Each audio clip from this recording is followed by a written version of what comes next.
and we say it's about that time. Well, this is history in the making. We've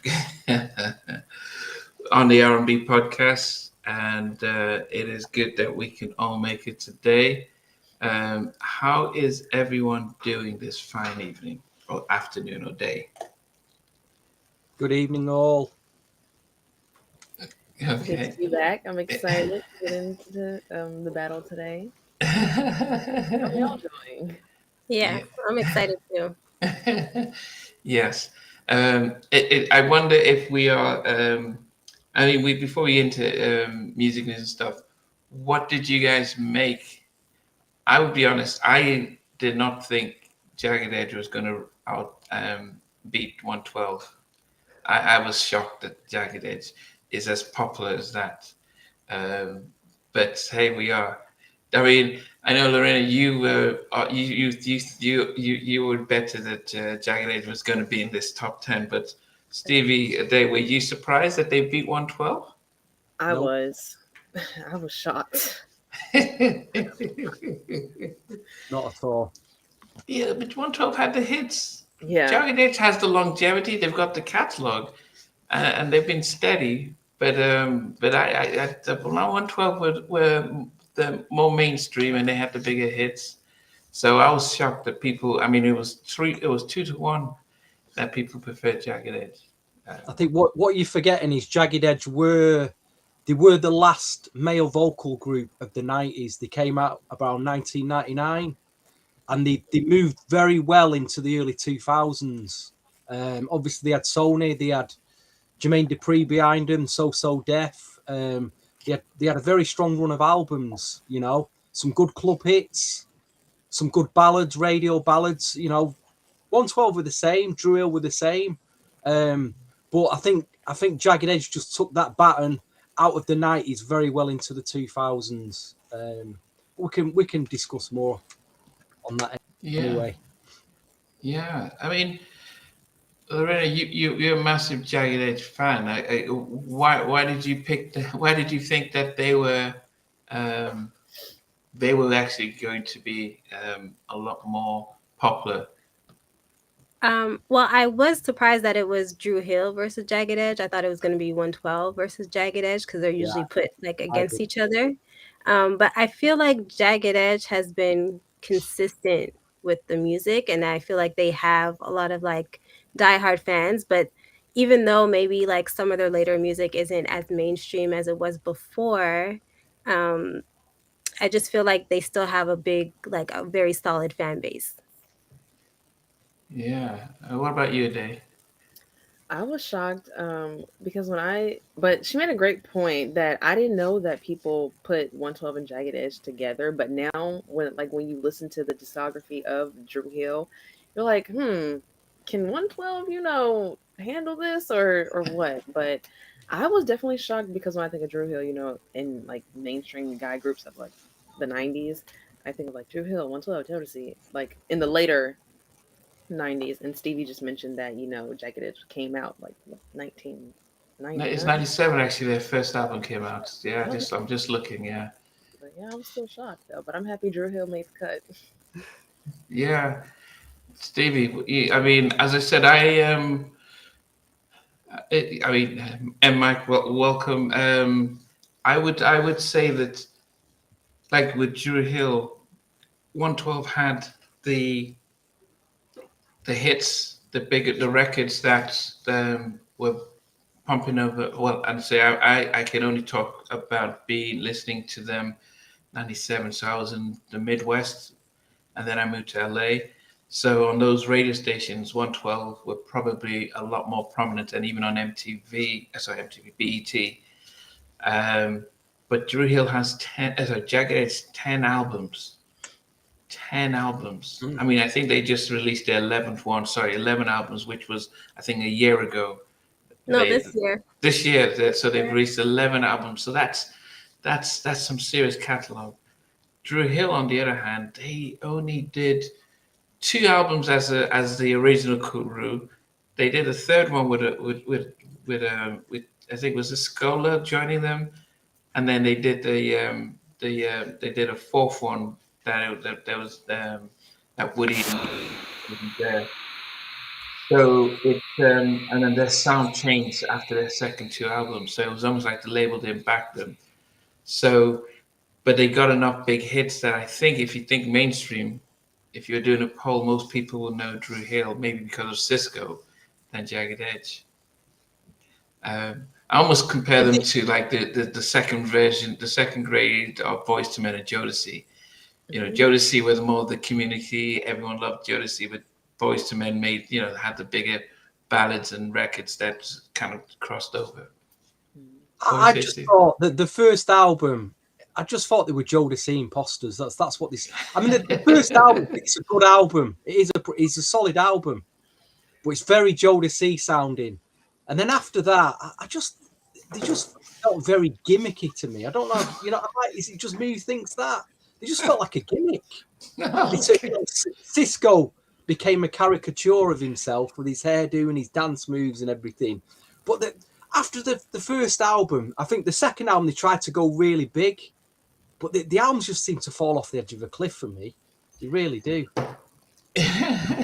Fall off the edge of a cliff. Okay. Like, what's going on here? You know what I mean? It's a bit. Okay. Well, I'm a bit harsh there. Well, I mean, just before. All right, let's go really hardcore here. Who connected? I'm not talking about like crossover hits or anything. Who connected more as a group with the black community in America? Was it Jagged Edge or Dru Hill? I thought it was Jagged Edge. Dru Hill. I would say Dru Hill. I would say it's Dru Hill. I think Jagged Edge was very southern. I mean, their sound, their stuff was very Atlanta, Dru Hill were very I mean, everybody. I mean, we're going to go through our songs, but from from Sleeping in My Bed, Tell Me, Never Make a Promise, all those ballads really were a lot more mainstream. As I said, two major albums had enough major hits, and they were on Def Jam. So there was a lot of money behind them, pushing them. It was just the fact that I don't know. I mean, Woody would say, for him is that, he started the group with Cisco when they were in secondary school or high school. And he said Cisco was just like that when they were in high school with the hair. And he was almost, people thought he was weird because he was just so eccentric. And Cisco was into Jodeci while Woody was into Boyz II Men. They bought both cassettes and they swapped them. And they really built their sound on both groups before they recruited Nokia and Jazz. He's very flamboyant, isn't he? I mean, he has got a lot of he's got a lot of sellability, hasn't he? That's why he went solo as well. Yeah, but he was like that. As I said, if you think he was like that when he was about 14, so it's not an act. It's how he has always been. That sense of he's just he was doing other stuff. I think the reason why they broke, Woody left, was because they signed all their publishing away. And from Woody's point of view, is that the only person who doesn't really sing in the group but knew the business was Nokia, and he, and they were writing songs together, but Nokia knew how to navigate that side, and so when they were selling all these albums and stuff, Woody wasn't seeing the checks, and he was getting pushed aside with the group that he started. So he left. Went gospel, but Def Jam tried to sabotage that album, and so he came back, but he just said it was just too much. He just felt like I'd rather just work in a factory than put up with this. So, yes, so that's why he left. But I think Jagged Edge were just consistent. So if I'm looking at their sales here, Dru Hill had on Def Jam they had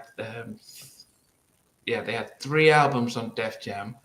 The first one went platinum. The second one, Enter the Dru, went double platinum. And the third one, Dru World Order, went gold. And then Dru Independence was released on Kedar Entertainment Group in 2010. But that was, that was 8 years after their third album. Whereas Jagged Edge, their first album went gold in '97. J.E. Heartbreak sold 2 million. Jagged Little Thrill sold 1 million. Hard went gold. But they still stayed on So So Def up till I'm just looking at it, up to 2007. And so they released 1, 2, 3, 4, 5, 6 albums with So So Def. So they, well, actually, 6 albums with them. So it looks as if they were able to stay consistent and put their stuff out. Yes. So we will go through the battles and the songs. Dio, welcome. J-Hard, welcome. But before we just get into that, music news, anything that's been out in the music industry news that anyone wants to share before, so people can sort of get into it? Anything? Yeah, I'll start a new. Well, I don't know how long she's been around, but Olivia Dean I would say she has a lot of jazz influences in her music. She's been making waves across the music scene. Her songs and new albums have been going platinum on every social media platform, and I believe she was just nominated for an award, I believe. And also, there has just been recent news of Alexander O'Neal, the creator of one of the most famous song Sunshine, being taken to the hospital. So prayers to Alex O'Neal.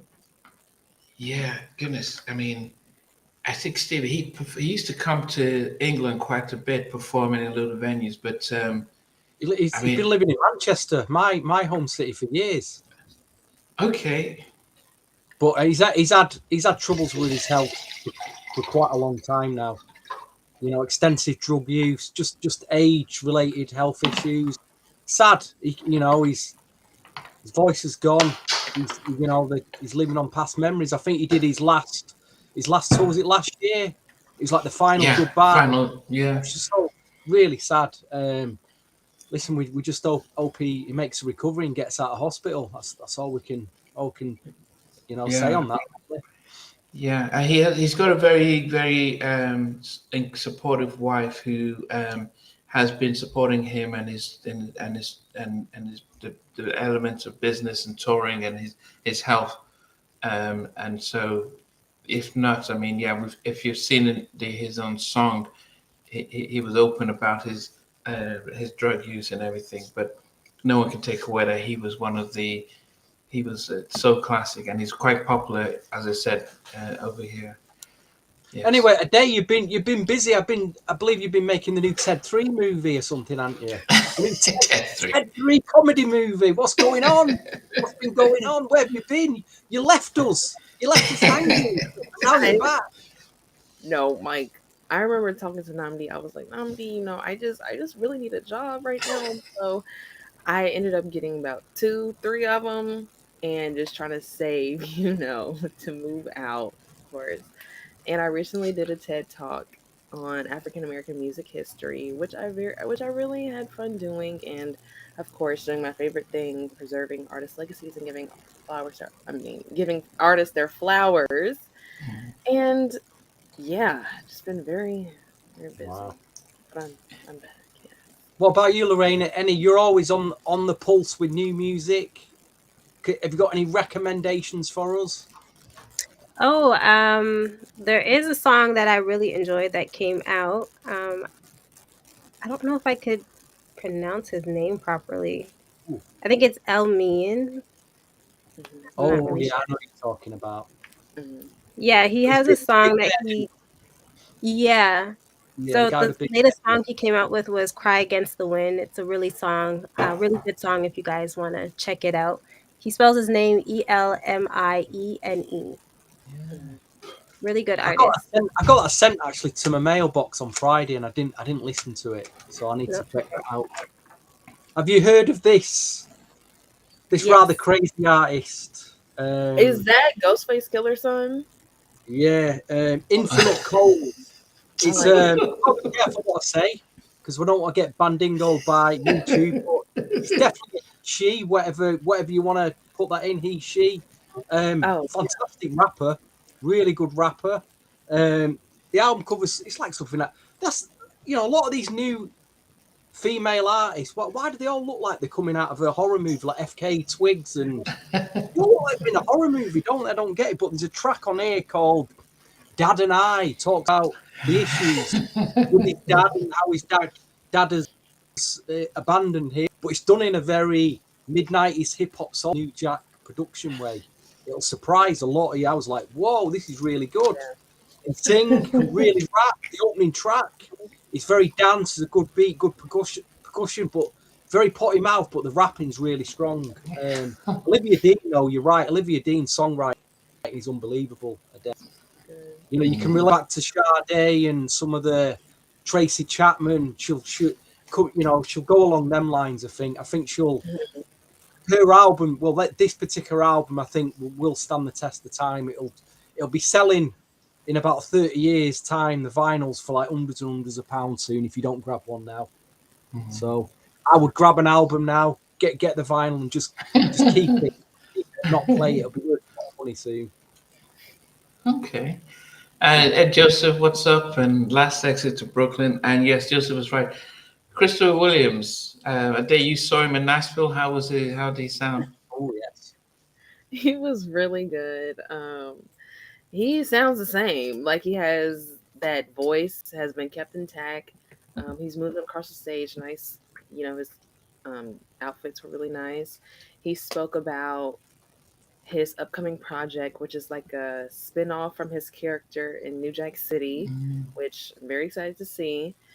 And yeah, really great guy, really sweet, very smooth. And yeah, I think his new single, Good Enough, is really good too. So keep up with Chris. I would tell you guys, I was due to interview him, and 10 minutes before we're supposed to go live, I get an email from his publicist saying, "Oh, that we have to reschedule." That week was the week where Jaguar Wright went around saying, spreading those rumors, and so I was going to be the first person he was going to interview, and so I think there was a nervousness around, is this going to feed into that? And so he cancelled, and then I think 3 months later he was hospitalized. He was hospitalized and went into that coma and stuff. And then he came out, and I said, "Okay, well, are we ready to interview?" He said, "Okay, when he gets stuff happening." But what has happened is that he's gone from that time he was, just almost like doing little gigs here and there, so to now where he's got a lot of backing, and so all of a sudden it's like, no, it's not that the chances miss, but it's good to see that he's made this major comeback and he's got a lot of stuff happening. But if I look back at our email when it's like, Chris, we have to reschedule, and then that moment didn't come. Same thing with Keith Sweat, those moments. So if I was to tell you all the people that I had, the guy from Loose Ends, McIntosh, I can't remember his first name. Carl McIntosh. I was on Zoom, so I was getting ready to add him on to join in, and he dropped off and didn't come back. So I've had many of those incidences when over the past 5 years doing this stuff. That's what you got to put with with media, with radio, with YouTube interviews. The amount of times I've try to lock down radio interviews or waiting for the artist to call in live in and they don't. I know all about it now.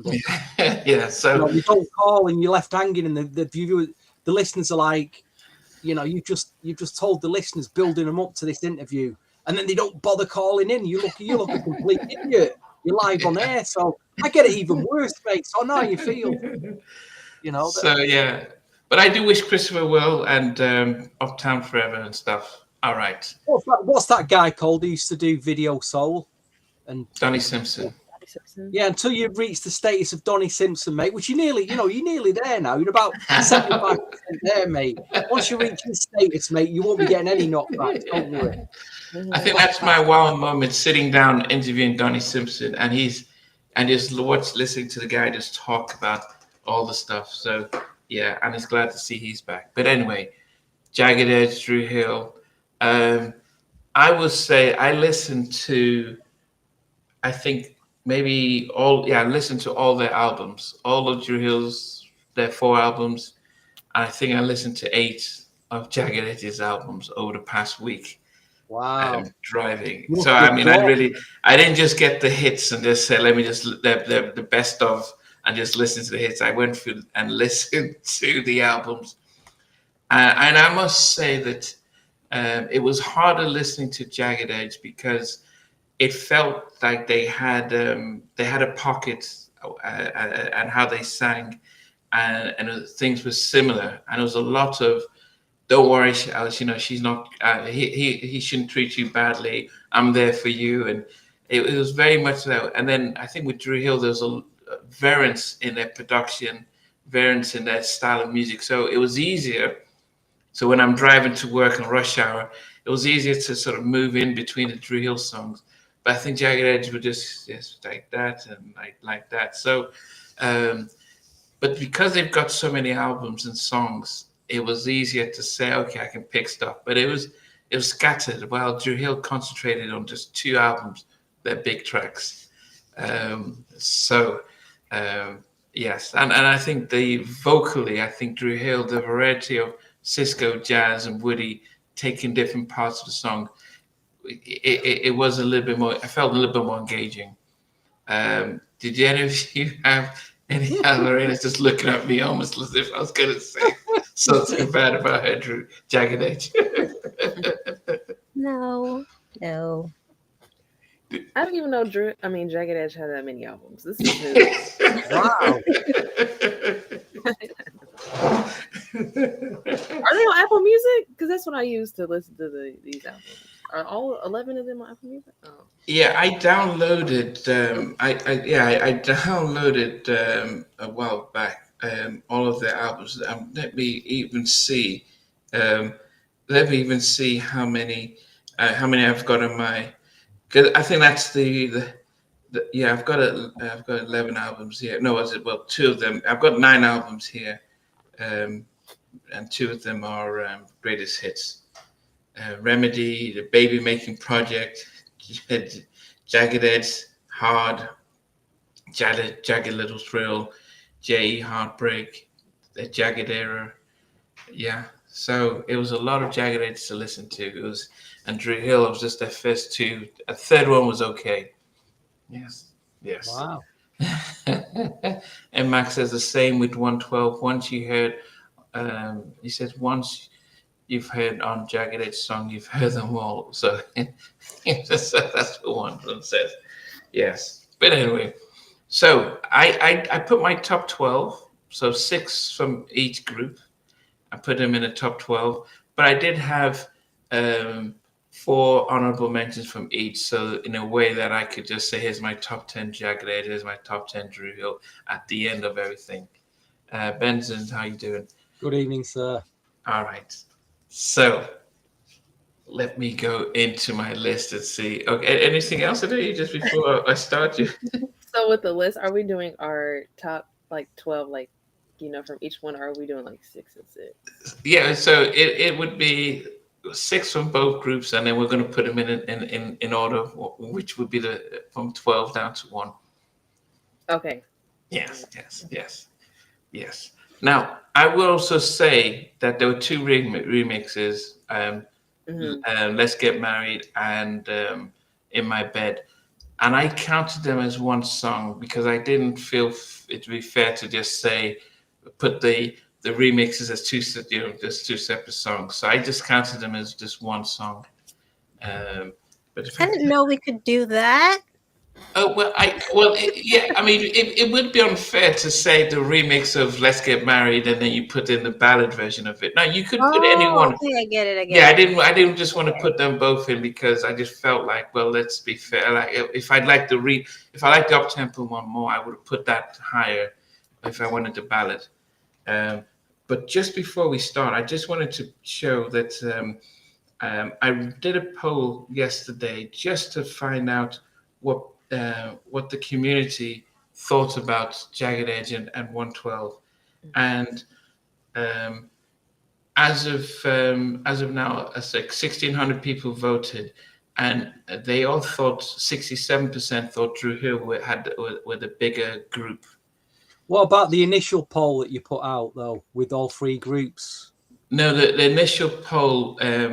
Let me see, and then 2,500 people thought Jagged Edge were bigger than 112. So Jagged Edge won that poll, and then Dru They Hill beat 112, and then Dru Hill. I had to get that one in there, folks. I just had to get that one in there. I was only just going to mention that one poll, but no, I've got the receipts, Nandy. I've got all the receipts. You got all the receipts. But I think too, because Cisco is kind of like larger than life, like he's a really phenomenal like entertainer. So I think when he went solo, I think that also helped the group. Yeah, definitely. Helped the brand, didn't it? Would have helped the brand. Yeah. I mean, to be fair, I have seen Dru Hill live, and they were very, very good. It was back 2011, but I thought they had the showmanship, the stage presence, the stage craft, the dance moves. It was a really tight performance that they did. So I've got to give them credit there. They do work hard at the live last year. They still sound good. Yeah. And I also said, who had your favorite remix between Dru Hill and Jagged Edge? So Sleeping in My Bed and Let's Get Married. So there's only 600 votes, and I only did it 4 hours ago. But Dru Hill was 58% preferred Sleeping in My Bed over Let's Get Married. Yeah, it's a big remix. It's a very big remix. Oh, wow. So it's the remix. Peep the both of the songs, because Sleep in My Bed was the first one, and then Jermaine then did the remix to Let's Get Married. But I don't think it was as big as I think the Dru Hill song. I think the video and the twist at the end was like, wow, that got your attention. Then they did the remix of it, and I think, as I said, Def Jam, Def Soul were much better at pushing songs and getting it out there. All right, so we're gonna start, and number 12 for me, I still have it on my playlist. For those of you who want to know what I've been doing recently, is I put all the songs together on a playlist, and as I listen, I start to shift them around. So it is really raw. So I started with number 12 for me is a Jagged Edge song, and yes, very similar. I mean, the ones that I picked are the ones that sound slightly different than the rest of them, but it's He Can't Love You. And a lot of the songs were like that, like, yeah, he's not worth it, and Come to Me, and Don't Worry Lady. But the themes are very, and I'm sure that's why women love Jagged Edge, because it's always like, come on, don't worry, I'll take care of you kind of song. But He Can't Love You is He Can't Love You. Yeah. So that was my number 12. I liked it and stuff. I'm just saying to say that actually it was written by the Brian and Brandon Casey, and produced by Cox. Brian, is it Brian Michael Cox? Mm-hmm. Yeah. So he did a lot of work on the albums. So yeah. All right, sorry there. So, and guys, remember, Lorraine's a little under the weather, but she came out and says, I'm just going to be here to represent for Jagged Edge. So so at number 12, I have a song by Dru Hill. It was actually produced and written by Warren Campbell and Nokio, and I forgot how much I love this song. So when I was listening to the album and the song came on, like I knew all the lyrics. I had to put it on repeat for a little bit. So yeah, it's one of my favorite Dru Hill songs, and that is Angel. Wow. Oh, okay. I didn't know. Yeah, and that's from Enter the Dru album. It's such a good song. It's great. Okay. Yeah, that was a good one. All right. So, Stevie. If I'm really honest, I only know 3 Dru Hill tracks. To add another 3. What? I was really struggling. I bought all the CDs by Dru Hill. I bought them all. I've got all the Jagged Edge CDs. But I do remember the third one. There was one on the last album, that Dru Independence, that I played a lot on radio. So I'm just being honest. So I really struggled finding 6 Dru Hill tracks that I really like. So number 12, we're going to start with Dru Hill. And I think this is from their debut 1996. To be fair, I did play this CD quite a bit back then, but I just couldn't remember it apart from the hits. But I've gone with Never Make a Promise at number 12, which is that the one that sounds like Babyface? Yeah. Babyface ballad. So, no, but it was actually written and produced by Dal Simmons. Yeah, that for obvious reasons stood out to me. And I thought that's a decent track. That is a solid track, solid mid-90s R&B. So that's at number 12. Okay. They have so many tracks. I mean, the stuff for Listen, Rush in the Hour. 90s was overloaded with male vocal R&B group, and I had so many favourites, and they just didn't. I didn't listen to 112 much either. They kind of I overlooked them. So it'd be good to go back to them, but I was all male vocaled out by 1996. I don't know. Okay. So, anyway, Dave, what did you get? Number 12.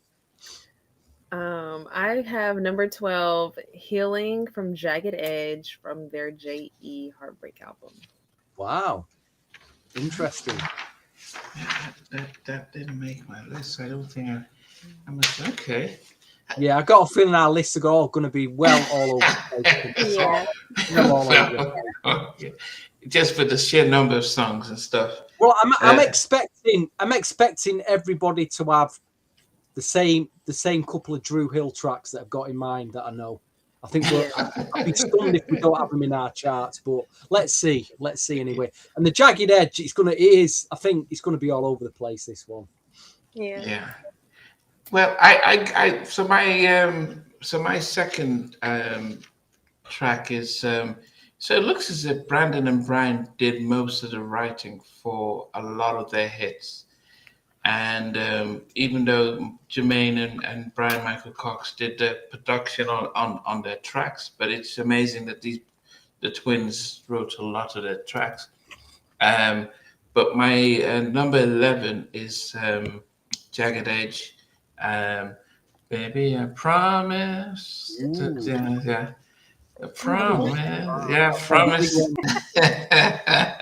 At least he's got it in there. Promise is at number 11. So if you think of all their songs, maybe to get into there, Promise is it was nice. But yeah, as I said, it's and I've listened to it as of today. Yes, I don't try and remember. Oh, I remember what it was big like then. So, I got Joseph's put in "Walking Out of Heaven" at number 11, and Dio's put "Trade In" at number 12. Okay, good tracks, them. Good tracks. Yeah. So, what did you What do you have at number 11? Number 11, I have a song by Jagged Edge from their J.E. Heartbreak 2 album. And this song actually almost didn't make the album, but it's actually one of Jermaine Dupri's favorites from that album. So he convinced them to put it on, and it samples Al B. Sure's Naturally Mine. So it's the song called Love Come Down. Oh, okay. I forgot all about the album, Yeah. all about that track. Gosh, that would have been in my chart. Oh well. Yeah. Never mind. That's a good track. I can't believe that was their 8th studio album. Yeah. Too many albums. This is it. There's so many songs, so it was hard. But this is a song that I always go back to when listening to Jagged Edge, so I had to put it in there.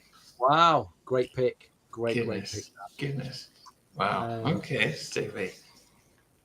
Number 11, I got probably one of the most Jodeci sounding Dru Hill tracks. From there, again, I'm sticking with that first album. From 1996, I got So Special.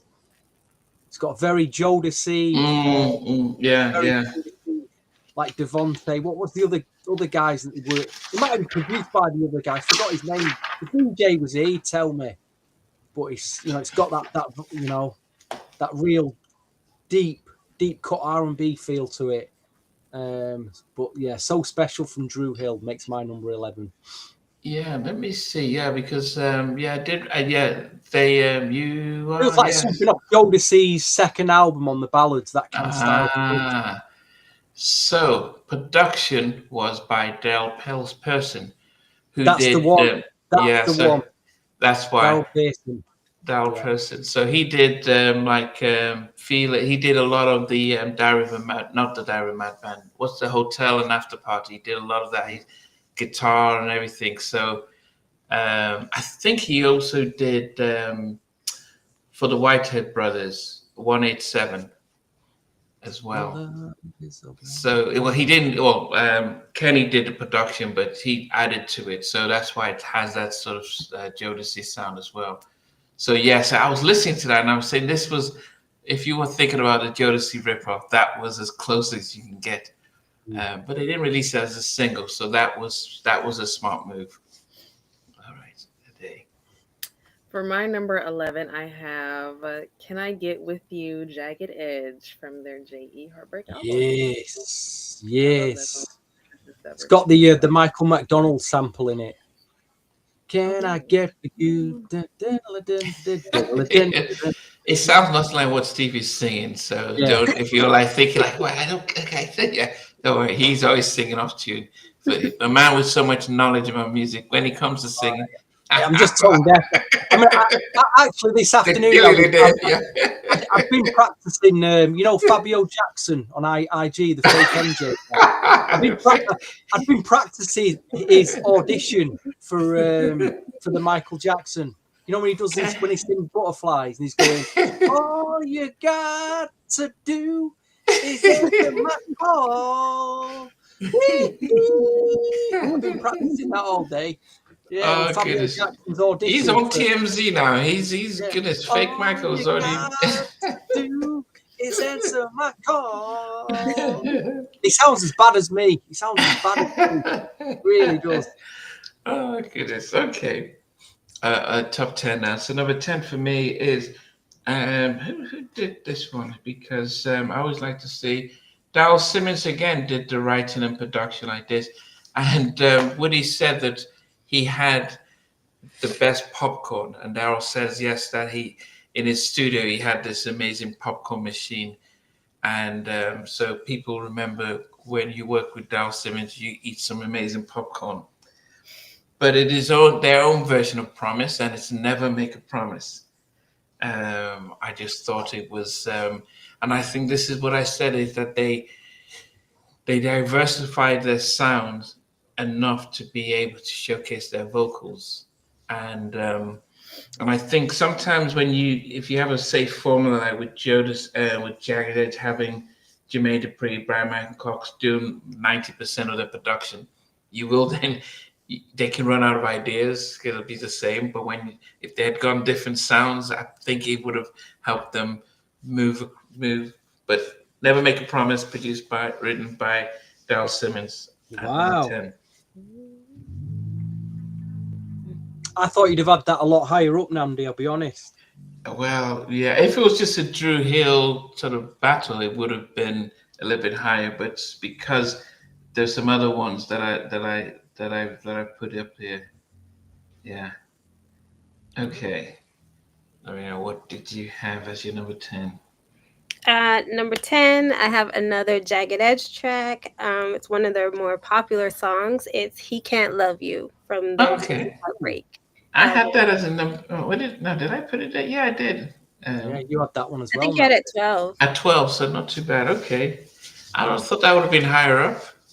No, there's other Jagged Edge songs that I love. So, no. Okay. Steven. Number 10 for me is yet another Dru Hill track. Again from the first album, and it's one of the upbeat hip hop soulist type sounding tracks called Do You Believe? it kind of stood out to me. I don't think it's a killer song or anything. I like the production. It's a killer Yeah, I can identify. That's my comfort zone. That with that kind of production from the mid-90s, and I thought, I'm struggling to find something from him anyway, and that kind of makes sense. So on that first album, they had "Tell Me," they had "In My Bed," "Never Make a Promise." The night's young here now. 5 Steps, April Showers. The night's young here. They had so many tracks on that first album. But anyway, okay. Day, what about you? My number 10 is "One Good Reason" by Dru Hill. Oh, wow. What? I don't know what it sounds like. Maybe, do you want to? Yeah, what album was that on? That's a great question. Let me go see. One Good Reason. I wonder if it's on the. Reason why I shouldn't leave. Some. What's the? From. Okay, that's from the second album. Yeah. Okay. The second album. All right. Okay. The only song I know with the title "One Good Reason's" from, I remember this lady called Marva Hicks, who sadly passed away many years ago. She did an album in, I think, 1990, a brilliant track on it called "One Good Reason." But it's not. Dru Hill wouldn't have covered that track. There's no way he would have covered that track. But yeah, I don't know that track a day. I'm sorry, I didn't. Just. You do now. You do now, yes. Okay. So give me one reason my love is out for the season. Why me? Okay. Let me see. Okay, so number 8? Number 9. Oh, number 9. Yeah. Who did the production on this? Oh, it is the same. Oh, well, actually, it was Manuel Seal and Jermaine Dupri, of course, Brian Casey and Brandon Casey doing the production. I gotta be the one you love. I gotta be. So I gotta be is at number 9 for me. Oh yes. So yeah, that was one of the singles. Good track. I think I mean they had the ballads. They had some nice ballads and they had it, but there was. Yeah, I don't know. I was listening to a lot of their songs and I was enjoying them. Even you'd like the remix to that, actually. I think you probably even like "Let's Get Married." It's like, oh goodness, what is this? I'm like, it's supposed to be an upbeat, like, oh, let's get married. So it was like, wow, are you trying love story? Well, it's a finishable love story, but Yeah, but it was supposed to be upbeat. It was supposed to like, let's get married, but it was that. I was like, wow, this. I was like, okay. So I mean, yeah. So it's so I gotta be the one. Yeah. So they wrote some songs. They wrote some ballads, but yeah. So, they had Destiny's Child in that video. Oh, they did. Okay, I can't remember now. Okay. So have you picked 3 Jagged Edge tracks so far now, or 2? Yeah, I picked 3. I've picked "You Can't Love You," "Promise," and "I Gotta Be." So that's the third one. Yeah, you picked 3 pretty big tracks there from Jagged Edge. Yeah, I mean, I've got a top 10 of both of them. It was the Dru Hill was easier, but the Dru Hill was much easier to do and harder to fit in. And I think nobody will ever guess my top Dru Hill songs. I think that would be it'll surprise everyone. Yeah, go ahead, Lorena. Okay, number 9 is a Dru Hill song produced by Babyface and Damon Thomas, and it has like one of my favorite lines in a song because it always makes me laugh. But it's the song "These Are the Times." These are the times. Was that on the? That wasn't on the Soul Food soundtrack, was it? I'm not sure. No, but it was at number. It's number 15 on the album. It's almost like at the bottom. So I wonder why it was just they would get Babyface to, Dru pay all Hill that money for a Babyface track and throw it at the bottom. not making love no more on Soul Food. Oh, Okay, okay. Yeah. Okay, yeah, it was okay. I'm surprised they got a Babyface track and they just threw it at the bottom. But they put a lot of money in the second album with producers. Yeah. Um, yeah, okay. Stay there. Actually, these are the times on my first draft at number 12, but it got edged out. Dru Hill. I just thought I listened to it again and I thought it's one of those Candle in the Air type tracks, isn't it? but it's so good. Yeah, it's a good track. Just like I had it on my primarily like 6 or 7 track list and it just dropped out. But that is a good candlelit wave it in the air type track. But I'm going to get to number 9, and no surprises, I've got another Dru. So that's 4 in a row from their final album, Dru Independence. This is the track that I played a lot on radio. I think it was produced by Brian Michael Cox. I really, really liked his production. And there's a little track buried away on there called Remain Silent, which I think is a bit of a gem if you just go back and listen to it. Again, it's a real deep cut, real deep R&B cut called Remain Silent. Probably nobody else has picked, but I enjoy playing it on the radio as a new release, and I do remember that. So it made my number 9 for old Dru Hill. Stevie, your Dru Hill sounds just... It's out at the same time as... Do you remember the group Day... What were they called? Day 26? Day 26. Because they had an album out with Brian Michael Cox productions on it, which just blew me away at the time. So it reminded me of that, really. So, yeah. I like Day 26 as well. I enjoyed them. It's some really good albums. Was they making the band? Or was it Diddy's band? Yeah, that was them. Yeah. Do you know, they actually came down one night to the radio station at about 11 o'clock on a Saturday night. And I did an interview with them. And after that, they went off to do a performance in Manchester. But they were top bunch of guys, really top. I couldn't believe they turned up. They turned up to this tiny little community radio station in Manchester. What a great... Shame it wasn't Jagged Edge, you know what I mean? I'll take Day 26, I'll take them. Why not, eh? Okay, Dave, what about you? My number 9 is Let's Get Married, both versions. I like both of them. Wow, at number 9, that's quite low. Okay. That was their. I would think that if I'm not mistaken, I would think that would be their highest charting song for Jagged Edge. I would think. Maybe that, or where the party's at. Good point. Let me take a look at their singles here. Let's Get Married was number 1 on the R&B charts, but it was number 11 on the Billboard 100. Where the Party At with Nelly was number 3 on the Billboard 100. So yes, that was their biggest track. But Walk Out of Heaven was number 6 on the Billboard charts, but it didn't get to. They didn't get to number 1 on the R&B charts. So the Billboard 100 is like, if it is, it was No Diggity was number 1 for 4 weeks, knocked the Macarena off. So that shows how big it was.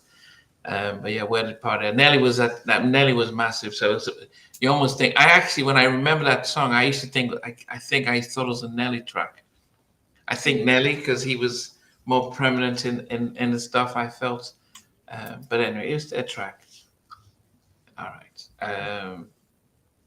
So number 8 for me is, so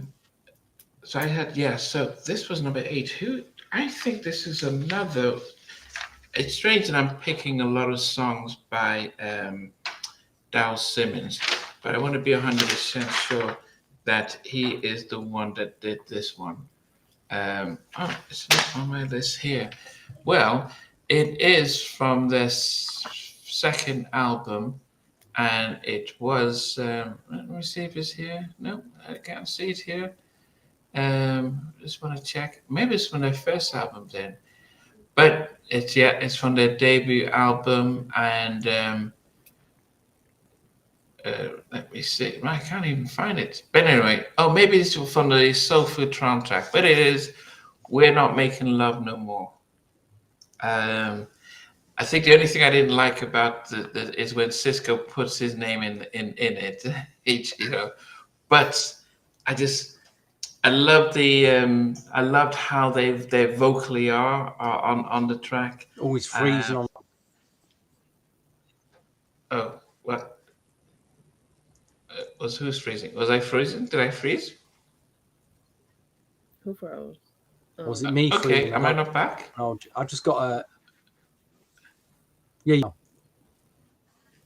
Okay. Or did I ever leave? That's the question. You didn't Okay. leave. You just sort of like. You were just a delay. Didn't quite get what you said. That was all. Yeah. Okay. So "We're Not Making Love." I can't remember where I got where that is from. Which album? But yeah, "We're Not Making Love." That is "Not Making Love." The Soul Food soundtrack. Maybe that's why it's not on their Soul Food soundtrack, and maybe it was. And I got that from their hits. But yes, "We're Not Making Love." Oh, thanks for that, Marco. Soul Food soundtrack. That's a Babyface track. Probably why it just sounds so good, and that's why I keep saying with Dru Hill was they used different producers, that really stretched their sound, and so "We're Not Making Love" at number 8 for me. Yeah, no one. Yes, yeah. I don't think did Jagged Edge do any soundtracks. Ooh. Did you? Yeah, did they were on feature the. any? They were on one. I forgot his name. The guy's got a gun in the. What's it called? Not in Too Deep. It was some. It's a late 90s, early 2000s soundtrack on. Blue Hill Avenue. No. No. See, we're scratching our heads there. Ellie. No. They were on Yeah. one. They were on one. Big one. I mean, Dru Hill were on Rush Hour 1, 2, and 3, and they were on Soul Food. So they and they made hits. Okay. It might have been in Too Deep. It might have been in Too Deep. Too Deep? Yeah. Okay. Too I'm just saying, they just had the variety. Oh, barbershops. They were in the barbershop too. Oh, with Trade It All, or I think Trade It All, or I Need a Girl, one of those. Oh, okay. Well, I guess the thing is that I was just saying that Key to the Range was on the soundtrack. Keys to the Range. Oh, Keys to the Range. Okay. That was on a soundtrack. Okay. Keys to the Range. Songs by Dru Hill. Yeah. Okay. But anyway, go ahead, Loretta. Oh, number 8, I have a Dru Hill song, which was produced by Nokio. I Love You from Dru World Order. That is my number 8 song. Okay. Yes. Okay. And they did Trade It All with Puff. Okay. Yeah, the Dru World Order. That's exactly. Yeah, I did like that album.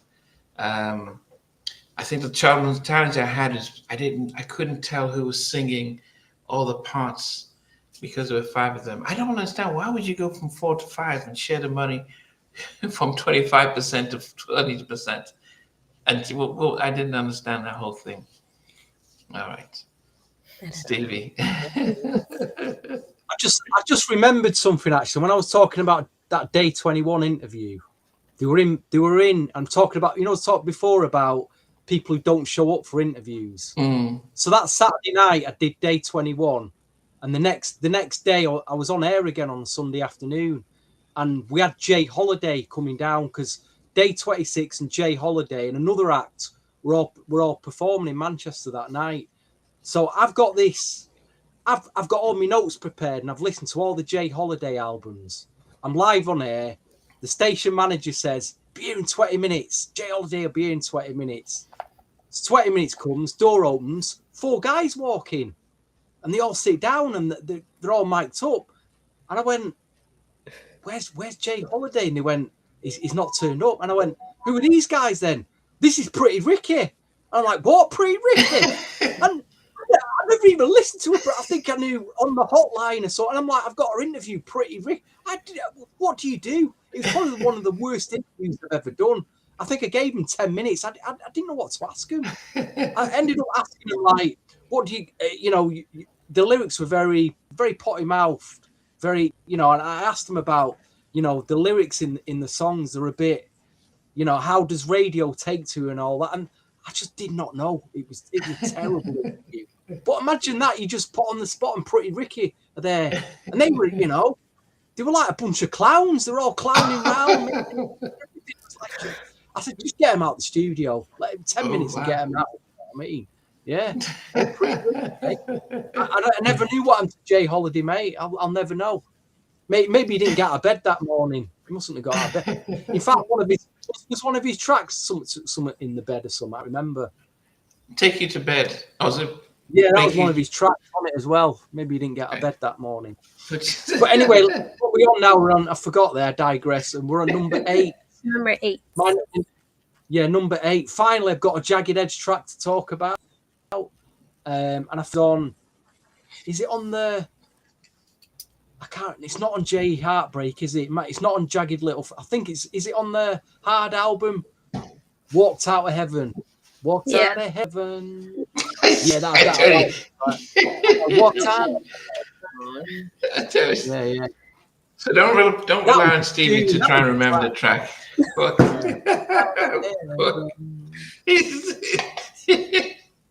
That's the country version that Stevie's singing. Walk out of heaven. You must remember that one, though. Yeah. This is the harp. The harp playing.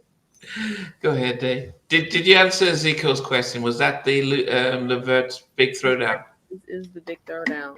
Levert. What's that? For my number 8, I have Never Make a Promise by Dru Hill. Okay. Yeah, okay. So they had 2 promises. There's Promise, I Promise, and then Never Make a Promise. Yep. Where did you get that Levert LP from? I don't have that on vinyl. I need round and steal that from you. Record store in LA, I think Amobia. How much? I think it was only, let's see.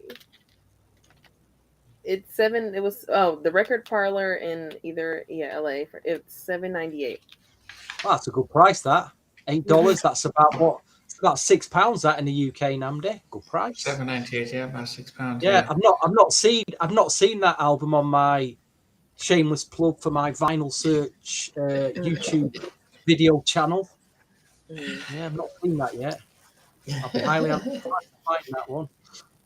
Yes. Oh, okay. Just as you go on, both of you, well, the 3 of you, you both have YouTube channels. So, Stevie, so people are just for people to remember that you do have a YouTube channel and you have episodes in search of vinyls where you go around different vinyl shops across the UK. What is the name of your channel? It's just Stevie Street _ And a big shout, I think Jez is tuned in tonight. Big shout to Jez who sourced the Blackstreet album. He sourced the Blackstreet LP out for me. What a guy. So thank you. Big thanks for that, sir. Blackstreet. Okay. But yesterday I went to a record fair. You'll see that video sometime in a few weeks. I went and had a nice big record fair and found some great albums, Probably left me bankrupt for the month, but I had a good time. Took all the money. And then you also mentioned that you saw somebody recognize you. Can you tell that story? Oh, yes. On Friday when I left work, I went in you call it in America, don't you call them thrift stores?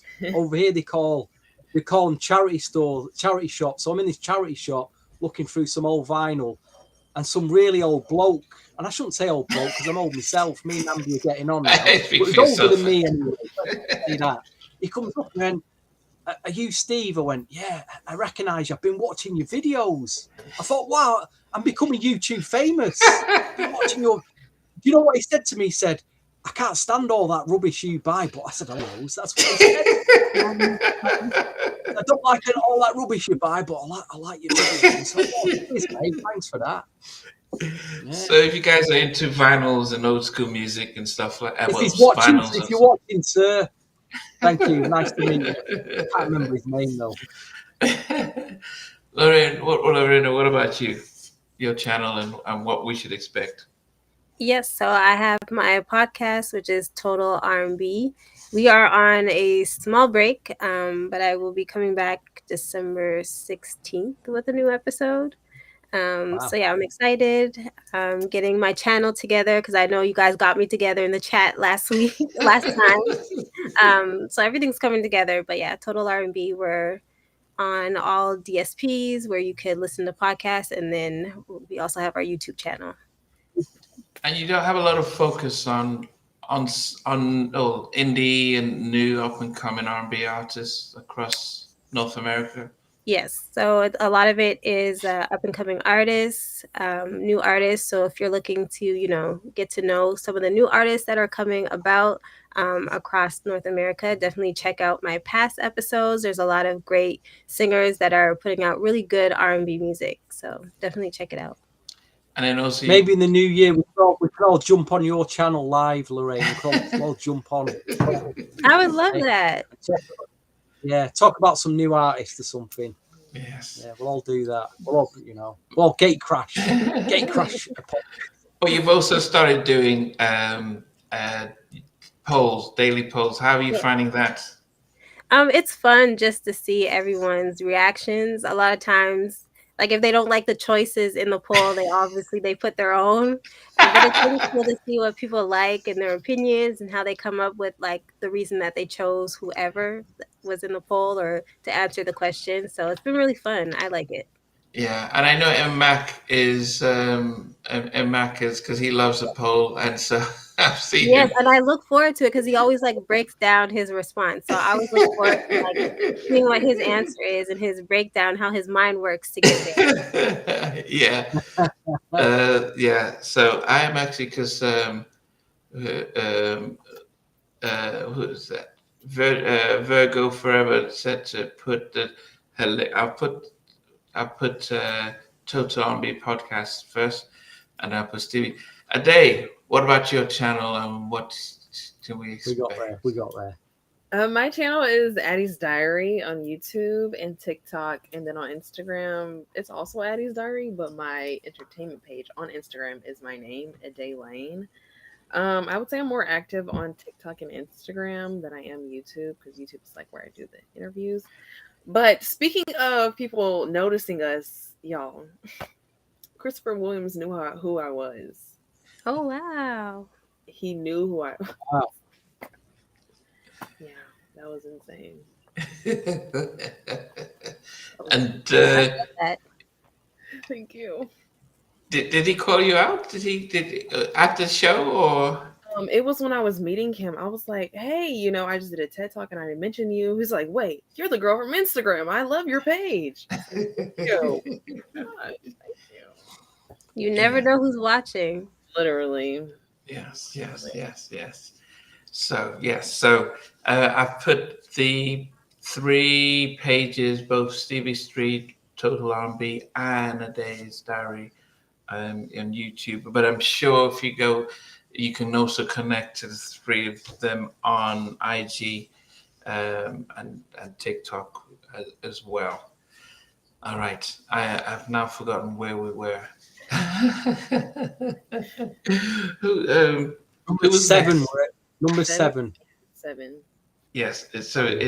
Yes. Okay. Well, Ade had promised. You had a promise, didn't you, Ade? Kind of got lost in all the chat. I said never make a promise. Never make a promise. Yes. Back to Dru Hill at number 7, and this was a song that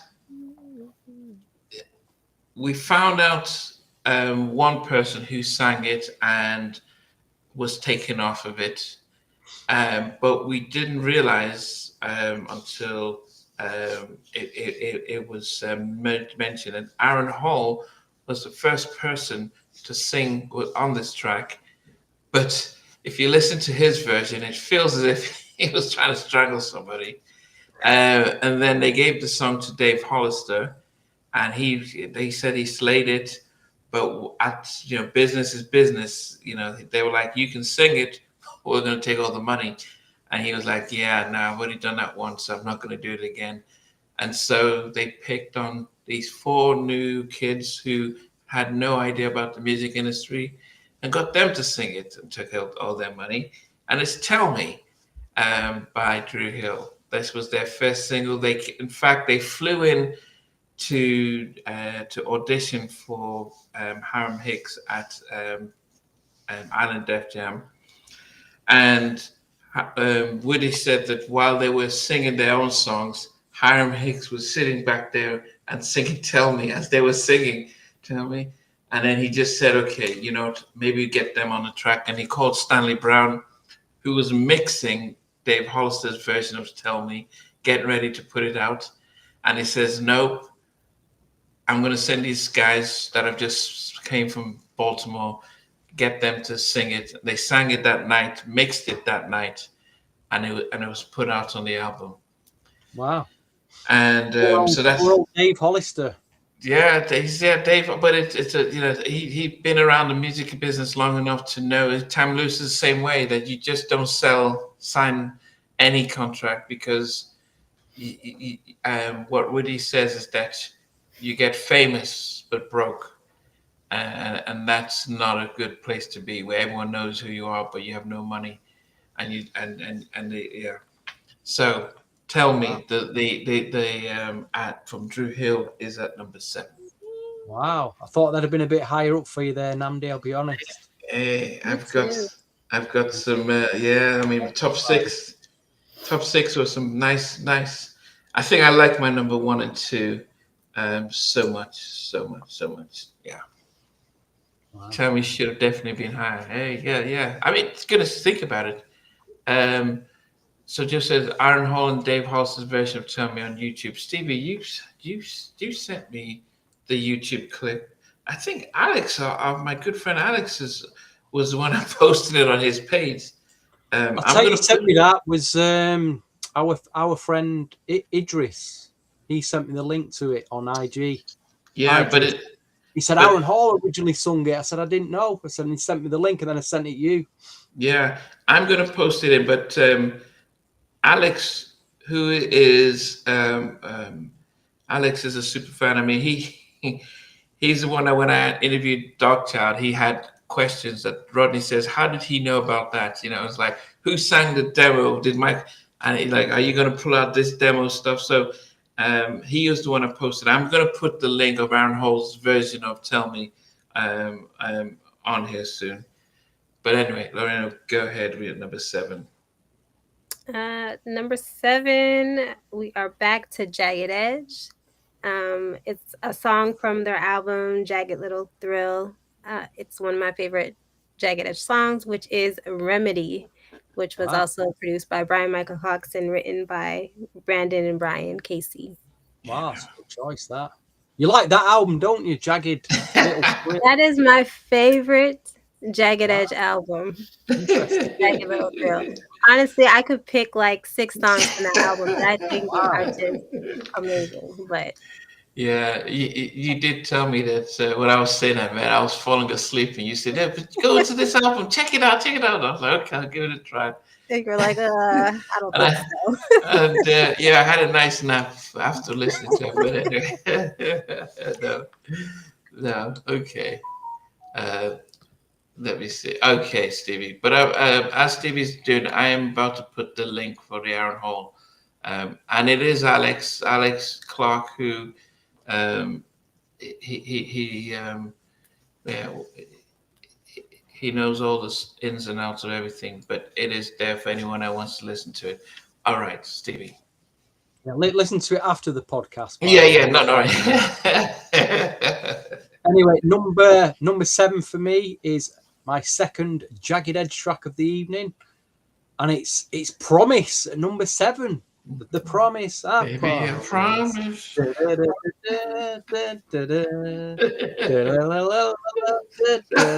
Yeah, okay. And we start going. It sounds like a remix. Again. It's just Hey, I'll tell you something, guys. A bit of advice: never make a promise to a lady that you can't keep, because I'll tell you what, it'll bite you back big time. You promised me. Yeah, men, we've all heard that, haven't we? You promised me. Oh no, fall asleep again. You know what I mean? You've all heard that one, guys. We've all fell in that trap. Never make a promise. Dru Hill said, if you can keep it. So there you go. Oh, goodness. Dre Clark did say salute to Jagged Edge for never breaking up. Yeah. And it is true. Because if you think about it, can you think of an R&B group from the 90s that didn't lose one member of their group? Cut close. Okay. That's true. Yeah. And go back into start thinking. Yeah, it's kind of few. I think Silk. I don't know if all 5 members of Silk stay together. But I'm even gonna say yes. I think they're still together. okay. Mind you, the lead singer, when I went to London in, is it April or March? No, it was April. Little G. And Little G from Silk was performing. I don't know what happened to the other 4 guys. Maybe the promoter couldn't afford. Yeah, it's something cheaper to just get Little G to come in and do a few songs. Little G over, yeah. He But sounded he does amazing, like actually. solo songs too. So Yeah, he does. Yeah. No, goodness, somebody said after 7. Even Keith Mitchell had just left, so it is Kevon and friends.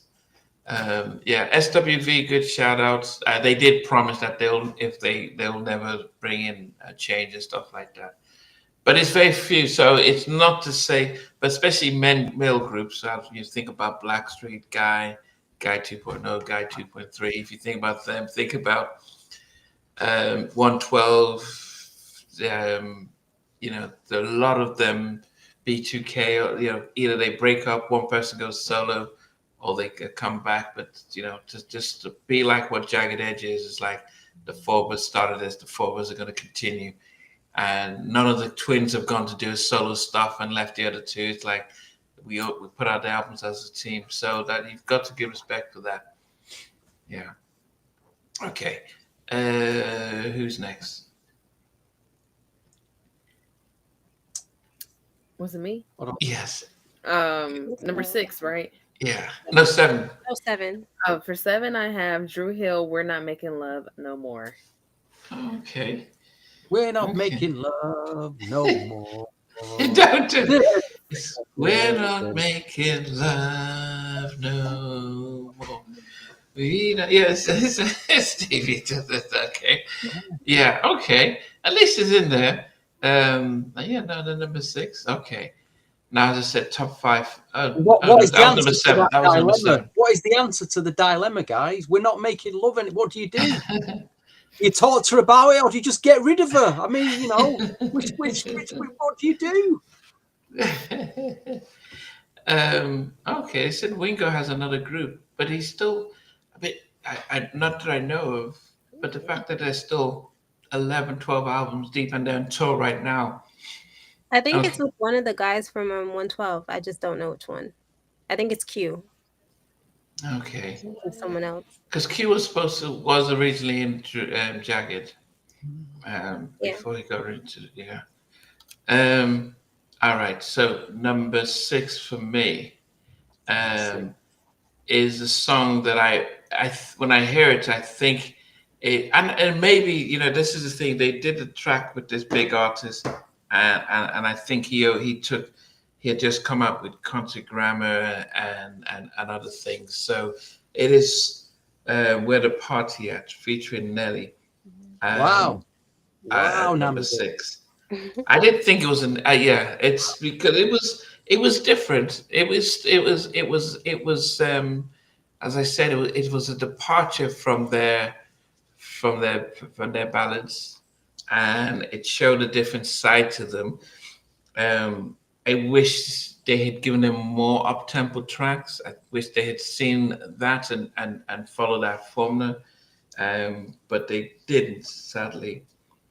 But it is, their biggest single to date, and that's with Nelly. So Jagged Edge, where the party at. What do you think of Nelly the rapper? Did you like a bit of Nelly? Yeah, he's fine. Yeah. I think at the time I wasn't a big when he came out. I think that his country grammar, the let's get it down, that sort of stuff was very familiar to a pop white audience. So it sounded like stuff they sang in the playgrounds. So they warmed to that, and so that's where he became bigger than he really probably should have at that time. So he was more of a. He was one of the, I won't say the first, but he was a big pop crossover at the time. Big on MTV, so not just R&B, and so anything he touched was gold. But yeah, I mean, he made his mark. He was different than what was out there and put St. Louis on the map. A different style, Midwest. Yeah. Y'all should have thrown 112 in the mix. Hey, we tried to, but most people wanted Jagged Edge over 112 by 3-1. Yeah. All right. So my number 6 is Jagged Edge, Where the Party's At, featuring Nelly, their biggest selling single and highest placed single at the time. Oh, I hate all the Nelly songs everyone likes. Okay. Lorena, go ahead. What is your number 6? Number 6, I put Tell Me by Dru Hill. Okay. Wow. You put it pretty high up as well. I'm surprised. Yeah, no, there's a lot of Dru Hill songs up there. Dru Hill makes really good songs. See, I am not a hater, okay? Yeah. Y'all were killing me in the chat. No. I mean, see, I took the flack for saying that I gave Brandy's Full Moon a 6, and I almost got crucified for that. But anyway, yeah. No, you did prefer Jagged over, yeah. But that's why there's a surprise when you. Dru Hill has really their singles, they did really well putting out their singles and marketing and all that stuff. Their first 2 albums are done really, really well. So there's great tracks from those 2 albums. So yeah. Okay. Stevie, what did you put for 6? Again, it's another Jagged Edge track. I have 2 favorite Jagged Edge albums: the first album and the Hard album. Believe it or not, I think that was their 4th album. 3rd or 4th album, but I've gone for another deep ballad cut. Another you'll probably fall asleep listening to, but it's called "What It's Like." What it's like to be in love. It doesn't sound like that, but I realize it. I realize it wouldn't sound like that. It's a real deep, gets you in R&B cut. I mean, I picked that above Promise and Walked Out of Heaven, believe it or not. So I must have really liked that track. But yeah, that's my number 6 for Jagged Edge. What's it like to be in love? I don't know. They say they just don't know what it's like to be in love. I was quite surprised, actually. He's doing the AI version of the song as an old white drunk man or something like that. What's it like to be in love? Kenny Rogers version of the song.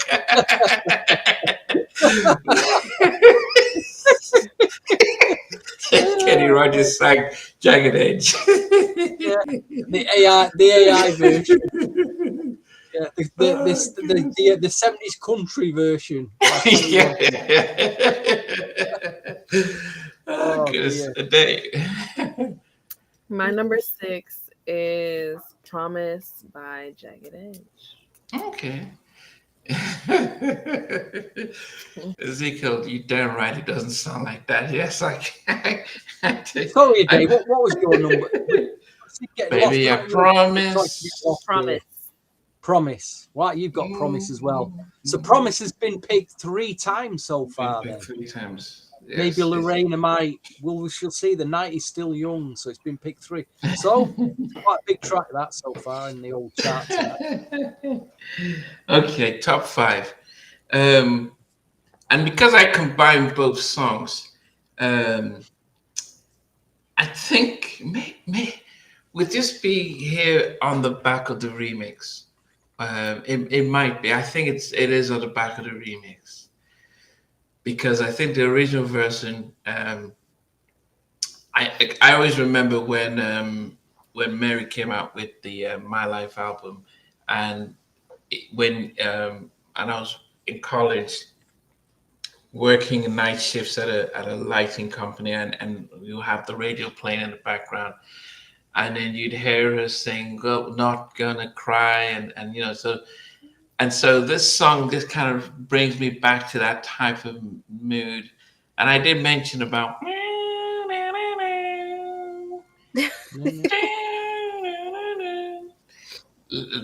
and it's "Let's Get Married." Wow.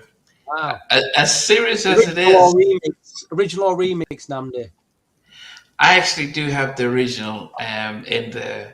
But as I said, because I put it together, I think the remix was really good. I mean, I loved Reverend Ron doing his rap on it. But I think the original was, I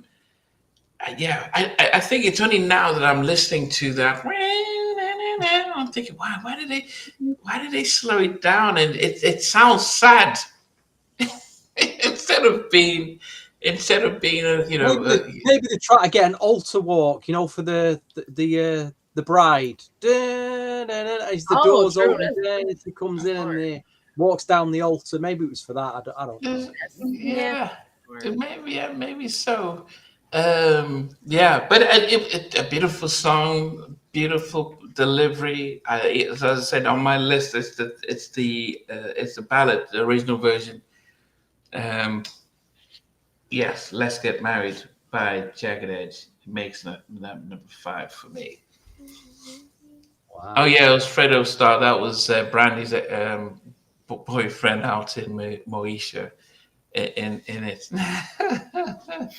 But he's also, was it Onyx? Yes, he was an Onyx.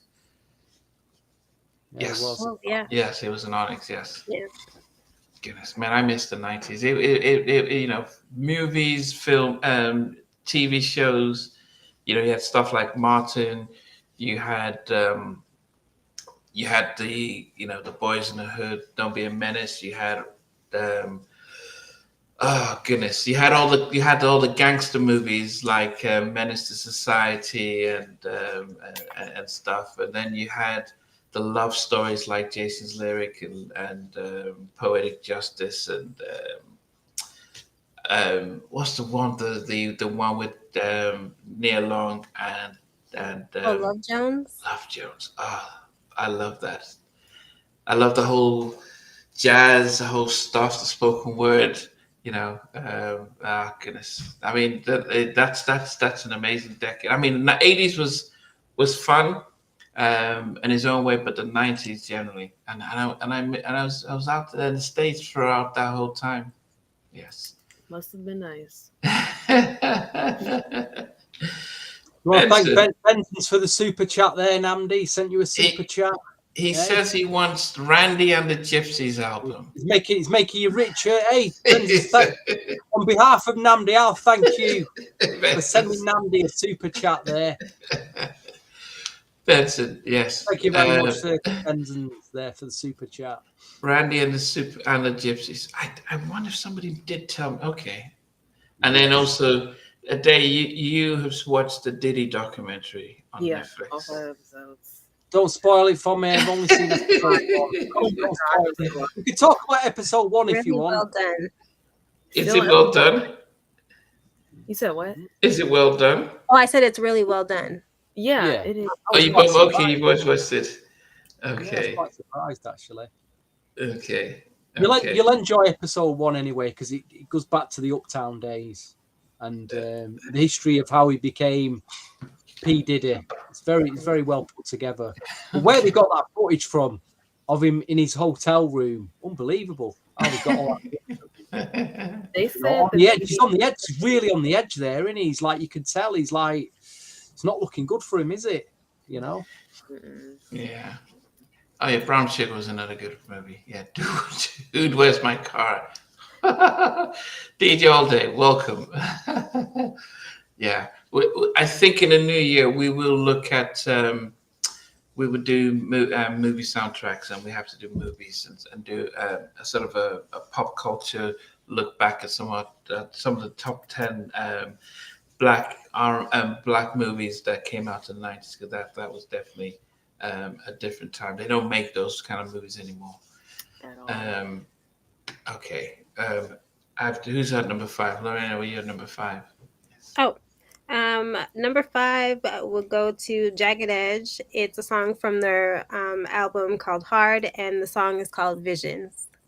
Oh yes, yeah. Yeah, Good that one album, was that. produced by Jermaine Dupri, and yeah. Okay. Yeah, I think I yeah, it was. I think I did look through some of their tracks, and I went back to the first 3 that to compile my list. Stevie, what made you number 5? I'm just reading Benson's thing there about the film. Hopefully, the new year will be all over. We won't talk about. We've had so much P Diddy this year. I'm all P Diddy'd out. Yeah, it was sold, was it? Footage was sold. Interesting, because they didn't pay. Anyway, number 5 is yet another Jagged Edge track. So this is like 1, 2, 3. This is my 4th Jagged Edge pick, believe it or not. And I think, who mentioned "Can I Get With You" earlier? Was it you, Ade? Yeah, I picked that number 5 just because I picked all the ballads so far. I'm trying to wake myself up, so I need to wake myself up. Again, it's you could play this in a club a bit early doors to try and get people in the mood. It's got the Michael McDonald sample in it. It's got the big snares, a big crash snare sound in it. Can I get with it? Yeah, quite a good up tempo that from Jagged Edge. I picked that over Where's the Party At and the remix of Let's Get Married. You know, maybe heard them too many times in a club, but Can I Get With You's a solid R&B track for me. Solid club jam. That's made my number 5 anyway. Okay. For my number 5, I have Walked Out of Heaven, Jagged Edge. And it's what he's saying, the opening. Driving on a lonely highway. For the opening alone, I'm just like, yes. So it was written by the 2 brothers. They wrote their tracks, man. They wrote and sang their tracks, and produced by Brian Michael Cox. I mean, goodness, think about the royalties, man, because they were getting publishing on the songwriting more than the other guys. So it didn't sound fair, and the other guys weren't singing as much. So I wanted some more variety. But if they were the songwriters, if they were the lead with it, that's the harp. Ding, da-dum, da-dum, being plucked. So it does give you this heavenly sound with the harp, plucking the harp and stuff. But that's a nice production, Brian Michael Cox. Okay. All right. Number 4 for me is Ade's number 5, Walk Out of Heaven. Yeah, it's and as I said, and it was so hard to keep on top of all the new music and all the new releases that came out. So I don't think I owned a Jagged Edge album, because I think at this time I was probably overly Blackstreet, and I focused on Blackstreet. I had all their music. I had everything from Boyz II Men and everything from Jodeci. so there wasn't too much room for other groups, because it was like you pick a lane and just go down that route. I couldn't just listen to everything, but you listen to the singles, and so yes, so I knew about Walk Out of Heaven, but I can't remember the rest of the albums, on other tracks other than this. So I do. Obviously, I've had some on my list, but that is, I think that's my last Jagged Edge. That is my last Jagged Edge at number 4. Well, at least he got to number 4 anyway. At number 4. Wow.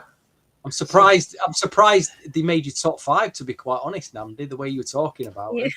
Well, got to number 4. So, goodness, so you can realize that I've got some serious Dru Hill at 1 to 3. Yes. Okay. Go ahead. So number 4, we're going back to Dru Hill, and actually this song, well, the one that I chose, the song initially, like the beat was supposed to be for Jagged Edge, but it went to Dru Hill, and Jagged Edge was actually in the video, but they got cut out. Oh wow!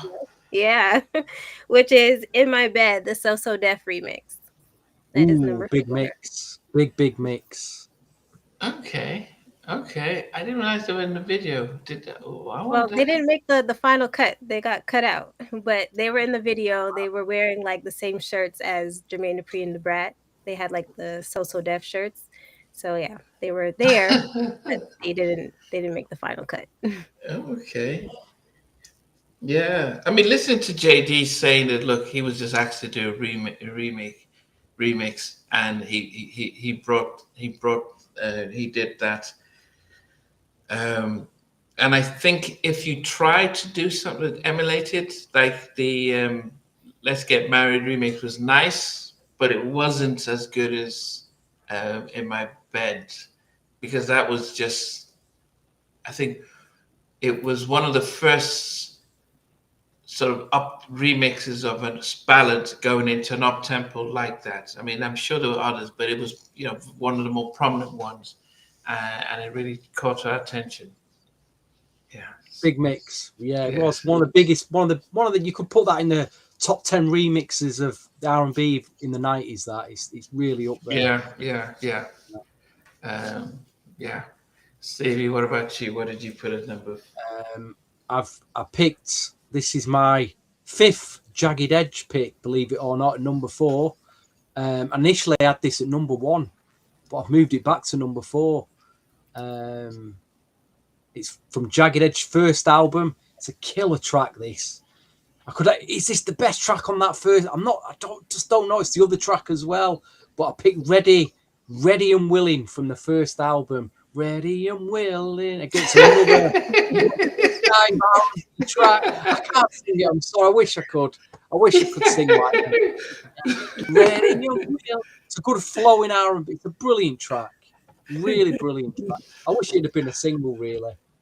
Really do. I take your word for it.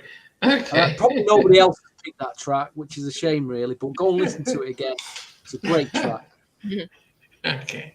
Dave, what did you get? My number 5 is one of Dru Hill's most iconic songs.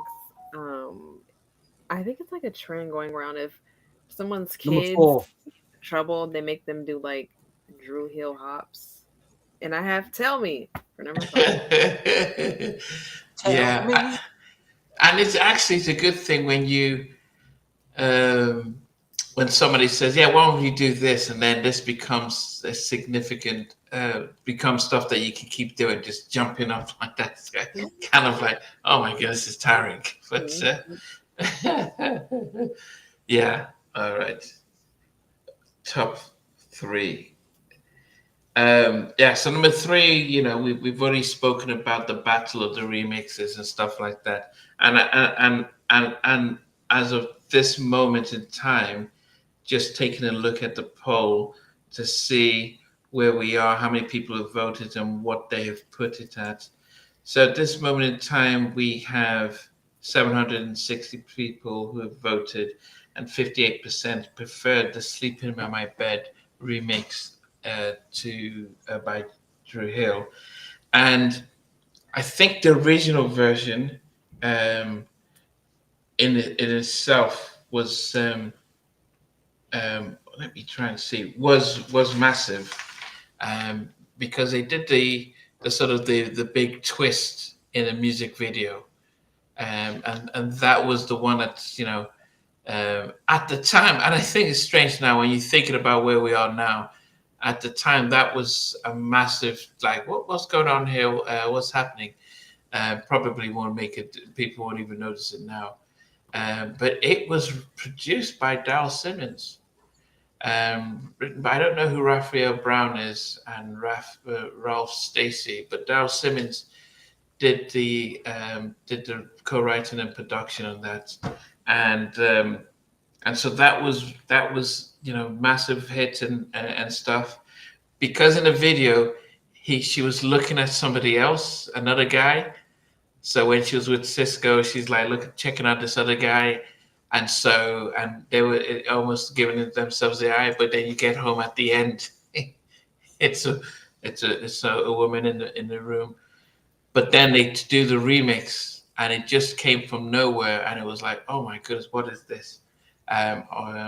With JG and the Brat, Batman and Robin rapping. So number 3 is In My Bed by Dru Hill. Okay. The remix. Well, no, I put both tracks because I think both tracks, both tracks were good. I prefer the ballad, but the remix took it over. It's almost like when R. Kelly did the Bump and Grind.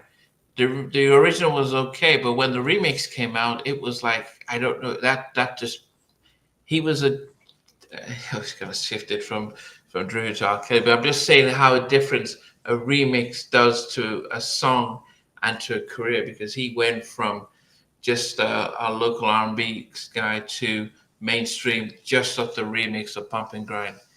I just remember that just blowing up everywhere. He didn't shoot a new video, but it was just a new version of it. Yes. All right. So that is number 3 for me, In My Bed, Dru Hill. So no one's going to ever know what my number 1 and 2 is, but anyway, go ahead, Lorena. So my number 3, I guess initially I put the remix, but I'll put both of them because I like both versions. So it's Let's Get Married by Jagged Edge. And the remix that I'm choosing is the one with Rev Run, because they have another one with Kanye West. So yeah. I didn't know that. Yeah, I heard that one, but I didn't. Yes, I've got that one as well. Which album was that off of? But I've got the remix album, the hits.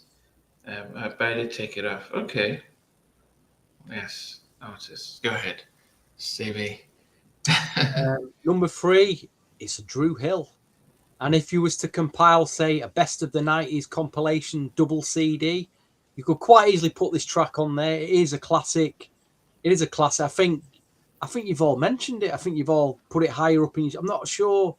Yeah, it's got number 3 for me. Tell me, Dru Hill, classic. Has to be, it's could be number 1, could be number 2, but it's at number 3. There it is. What else can you say about it? It is a classic track. I did enjoy it when it first came out, that track.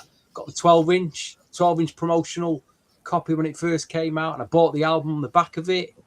I do, it is one or 2 or 3 Dru Hill tracks that I know well. The rest I just don't know. But that is one of them. Mm-hmm. I'm sure everybody else was it as well. So great song. Great song. Yeah. My Holy King was saying that Dru Hill versus Jodeci would have been better. That would have been a whitewash. It would be hard to justify. It's strange, although Dru Hill had some nice ballads, had some hit singles. But I think the nostalgia of them being the cover band, seen as a cover band of Dru Hill, of Jodeci, would be hard to win any battle Yeah. Catch remix from Dru Hill. Yeah. Okay. All right, today then. Number 3, I have this song because I'll never forget the first time I heard it. I was like, oh my gosh, why haven't I heard this sooner? Beauty by Dru Hill. Oh. Yes, I love Oh my gosh, that song so much. So you're putting it based on not this week listening to it, but from when you first time you heard it. Yes. I'm just like, oh my gosh. Like, I should have heard this sooner. Which album's that on? Because I don't even know that track. I don't think Is it? I think it's their second album. There's something from the Enter the Dru. Yeah, it's on the. And I don't think they released it as a single. No, they didn't release it as a single. No. Yeah. Okay. All right. So we are definitely looking. People are talking about bringing Woody back, but I want Teo brought a different sound. Woody would definitely not ever go back. They yeah. So number 2 for me is a song. Let me see, where am I at? I need to get back to my playlist, versus playlist, just to be 100% sure. Yeah, it's a song off of let me make sure I get the right album here. I think it's in the second album, Enter the Dru, and I was gonna say this was my almost like my Michael Jackson song from Dru Hill. It is a storytelling. It's almost like and I said it. I just felt like this is one of those things, like when Michael sings a song and he's trying to tell a story, like Little Susie, or he's trying to almost visualize something. And this was a story in a story that was acted out, and it is Holding You. I don't know if anyone knows the song. No. Oh, yes, I can do that. Holding You. What So was it on? it was on Enter the Dru. It was the second album, Enter the Dru. Was it a Candle in the Air type track? No. Yeah, Holding You. It was no. It was yeah. Let me see if I'm sure I can play a little bit about it and.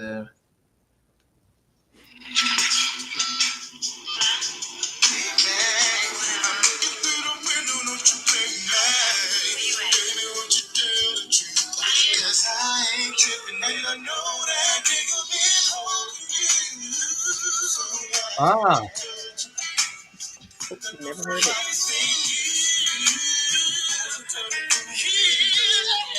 Yeah, I just I was listening to it and I was like, oh man, this song, the whole story, the vibe, So yeah, Holding You is Dru Hill's second best song ever. Bottoms up. Well done, Mac. Second best song ever. Look at that. Is that number 2 for me? Three beers, and cheers from Mac.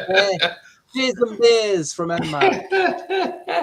Yeah, I think if you can go back and listen to it on Enter the Dru, it is just such a vibe. And it has jazz singing a lot of it, that you have Cisco coming in and out, but not really maintaining it. It's Jazz is telling the story, because he's a co-writer on that. Then Cisco pops in and out, but it is just oh goodness. I'm like, okay, and that's what I liked about Dru Hill, is that they sonically you got different varieties of them singing on songs.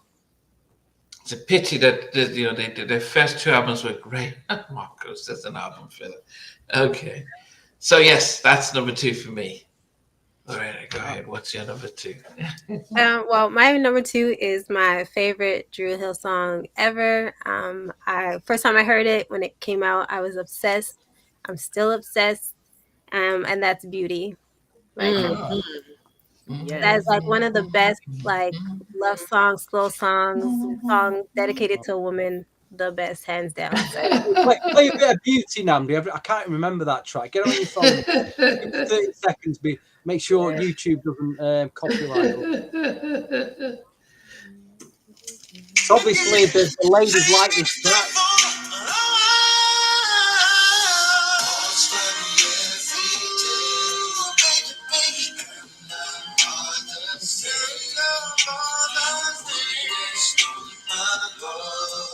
Oh yeah, it's a candle in the air type track. Raise the candle. Yeah. Sway from side to side. Oh And then goodness! So, and you get a good night's sleep listening to that track. So what did you put at number 2 then? Number 2 is my final pick for Dru Hill. So they made it all the way to number 2. And Yes, and this goes back to my clubbing, my night clubbing. I used to go, believe it or not, I used to go night clubbing back in the days, back in my early 20s days when I could shake a leg or two. We've seen the videos. I've gone, and I do it week in, week out in a club. This and it's big remix, and it's In My Bed. That big So Deaf mix.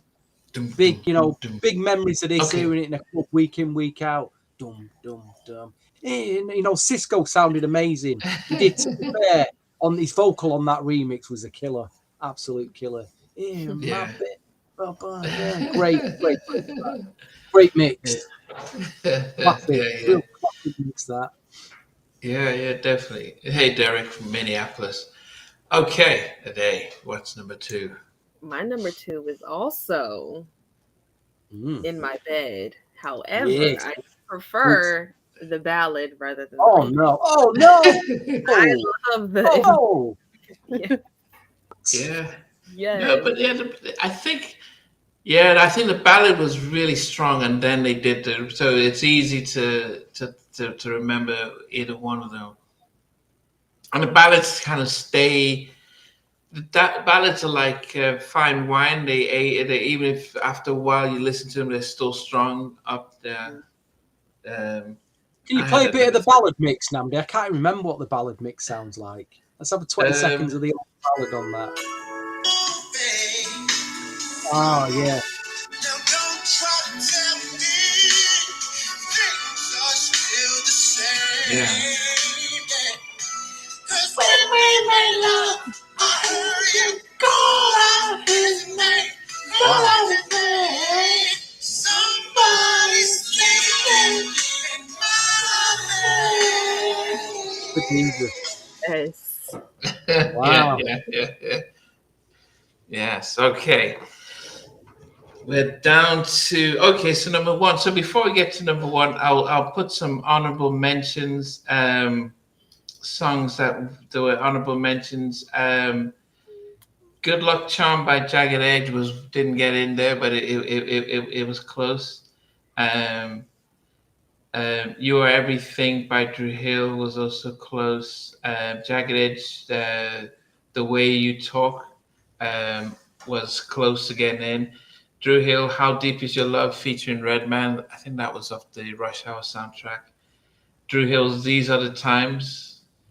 Jagged Edge, You Hurt Me.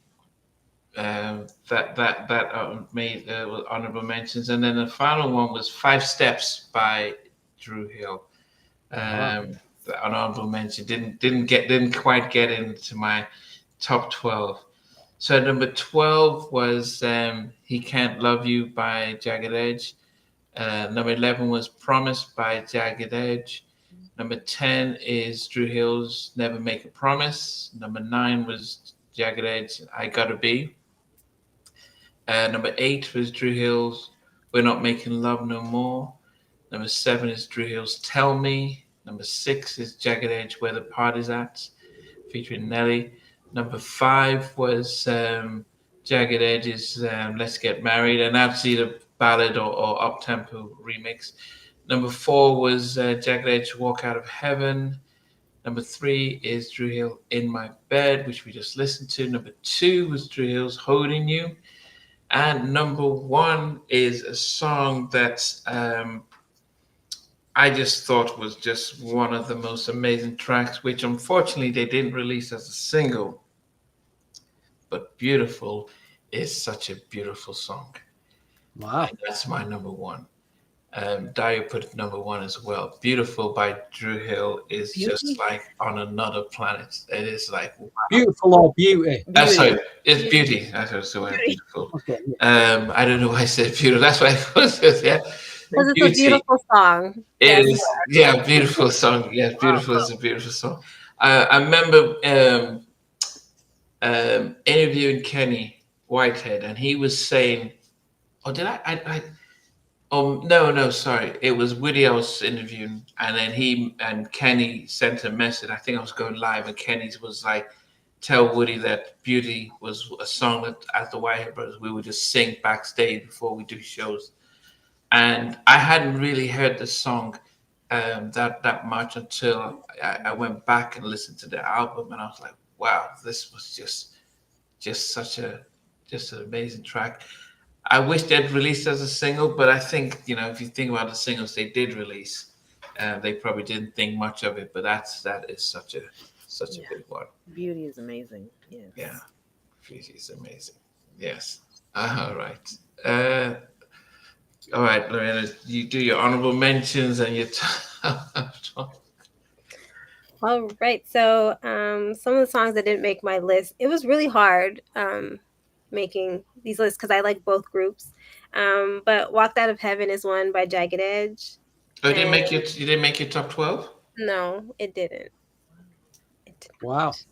But I love that song, as well as Hard, which is the title track from their album Hard. That's a good track. It's a really good track. Good track. Good Luck Charm is another one.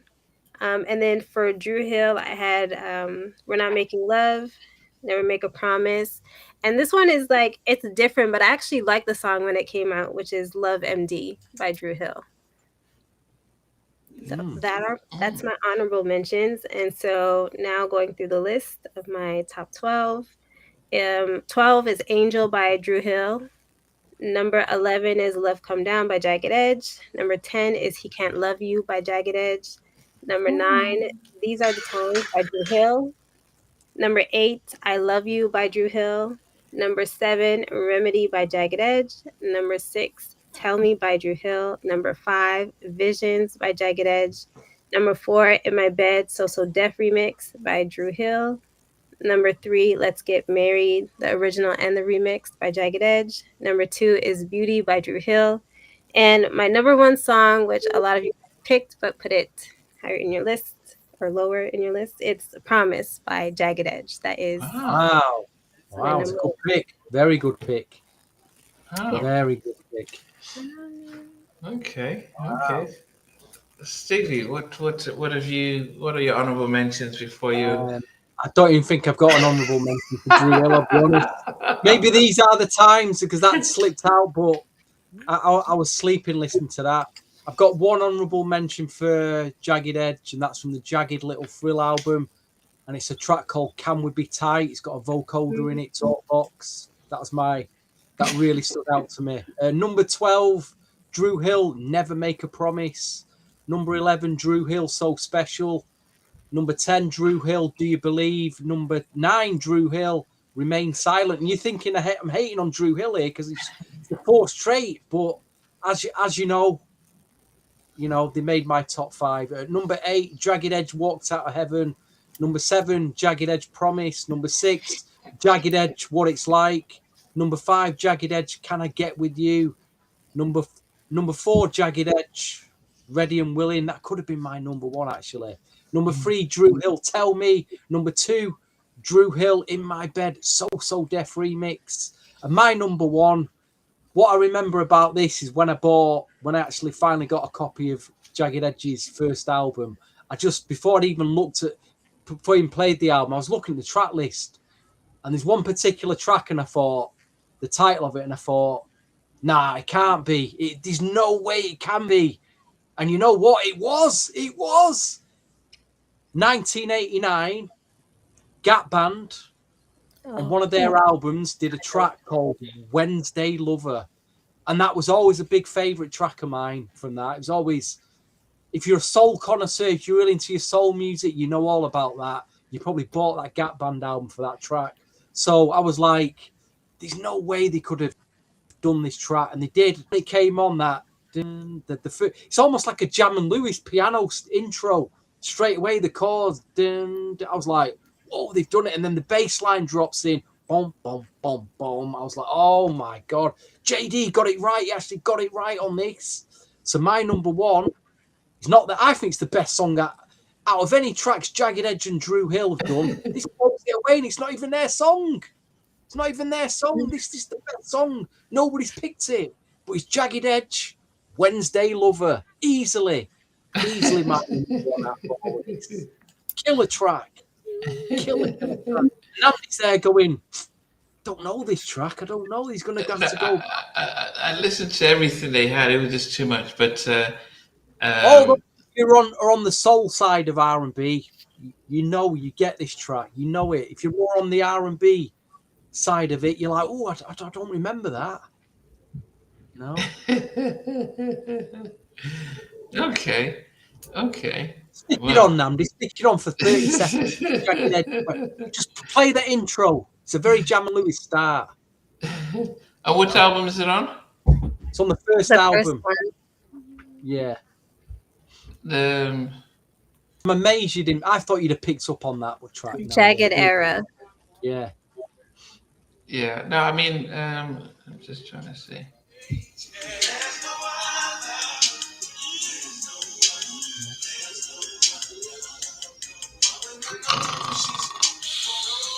No. Oh no!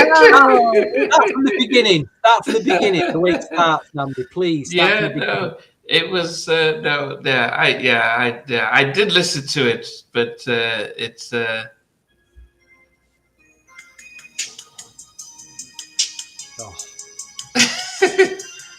Yeah. Okay. All right. Dave, go on. Honorable mentions, and then. My honorable mentions for Dru Hill, if I could do the whole list with them, I would. However, I do love Jagged Edge though. So. One good reason. No, I said one good reason. Love's Train. Oh, that was a good one. Yeah, that was a really good one. Yes. All night. No doubt. Oh, yeah, that was the. So I said that was the cover version. Yeah, but they have a range and they sound different. I prefer that to Wednesday Lover. Yeah, go ahead. Mm-hmm. Share My World, Angel, How Deep Is Your Love, Never Make a Promise, and These Are the Things. No, I mentioned Never Make a Promise. Never mind. These Are the Things. And for Jagged Edge, it's not their song technically, but they're on it a lot. Don't Mess With My Man. Is that the name? I love that song, like, and Where the Party At. Didn't make my list either. But my we're doing 1 through 12, right? What we did 12 to 1, yeah. 12 Healing, Jagged Edge, Can I Get With You, Jagged Edge, One Good Reason, Dru Hill, Let's Get Married, both versions for Jagged Edge, Never Make a Promise, number 8 for Dru Hill, 7 We're Not Making Love No More, Dru Hill, 6 Jagged Edge, Promise. Walked Out of Heaven for number 5, Tell Me for number 4, Beauty number 3, In My Bed number 2, and for number 1, I just feel like personally a lot of people are not touching Dru Hill on their music videos. I don't know who their directors is. I should have researched that, but their music videos are like cinematic masterpieces to me. But number 1, 5 Steps, Dru Hill. Oh. Wow. Okay. We've got a tie there, Namdi. We've got a tie going here. 2 for Dru Hill, 2 for Jagged Edge. Number 1. We've got a tie on the podcasting. It's all neck and neck. Yeah. But I think just like but it's like what song was in the top 3 for most of us, and it would be I would say it was Beauty. Yeah, Beauty. Yeah, I think we majority of us placed that as high as possible. So even though we all have a different number 1, well, I'm doing one I had at number 1. I think that in itself was the probably the most successful track out there. Yes. I mean, how hard was it to do this stuff? Dru Hill was tough.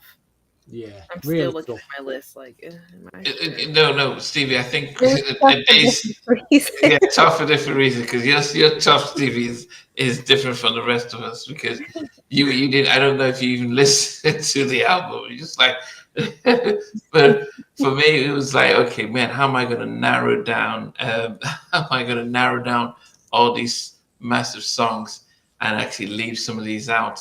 I just okay.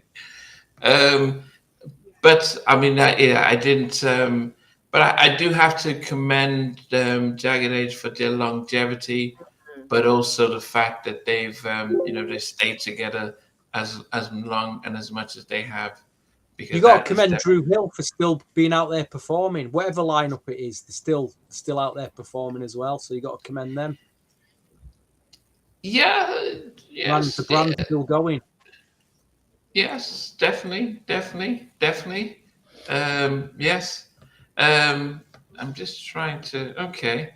Yeah, definitely. Yeah, you can't deny that they're still trying their stuff. Um, but yeah, it's definitely good to see that these groups are still out there singing and stuff. I think Dru Hill, Tony Braxton, and Boys to Men are in the UK this week. Yeah, they're in Um, Manchester next weekend. They are in Manchester okay. next weekend. Yeah. I went to them last year. Who did Drew Boys to Blackstreet, Music Soul Child, Dru Hill, Donnell Jones. I think 702 and Changing Faces. There was only one original member of Changing Faces. There was about 6 or 7.